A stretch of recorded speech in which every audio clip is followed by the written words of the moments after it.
কোনো বোন হয়তো প্রশ্ন করেছেন হাদিস বা কোরআনে স্বামীর জন্য দোয়া আছে কিনা, মাশাআল্লাহ এরকম স্বামী ভক্ত নারী মাশাআল্লাহ এদেশে পাওয়া যায়, যে স্বামীর জন্য কোনো দোয়া আছে কিনা। এখন স্ত্রী উভয়ের জন্য দোয়া করতে পারেন, কমন দোয়া সূরা ফুরকান আয়াত নম্বর 74, সূরা ফুরকান আয়াত নম্বর 74, রব্বানা হাব লানা মিন আজওয়াজিনা ওয়া যুররিয়াতিনা কুররাতা আয়ুন ওয়াজআলনা লিল মুত্তাকিনা ইমামা।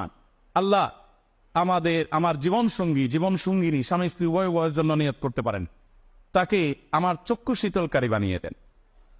দোয়াটা কি দেখছেন?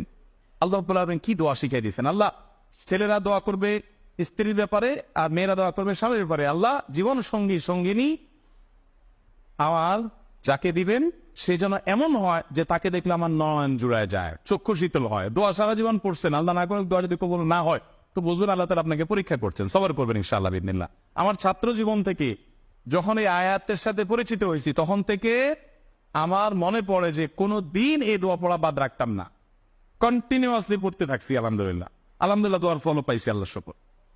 রব্বানা হাব লানা মিন আজওয়াজিনা ওয়া যুররিয়াতিনা কুররাতা আয়ুন, শুধু স্ত্রীর জন্য না, স্বামী স্ত্রী না, শুধু আল্লাহ আমার জীবন সঙ্গী এবং সন্তান সন্ততি এরা সবাই যেন, গোটা পরিবারটা যেন নয়ন জুড়ানো মতো হয়। এই দোয়াটা এত ব্যাপক অর্থবোধক দোয়া, এত জানে দোয়া যে এই একটা দোয়াতে পুরো পরিবারের জন্য সবচেয়ে বেশি জিনিস আপনি চেয়ে ফেলতে পারেন। এই জন্য দোয়া বেশি পড়বেন।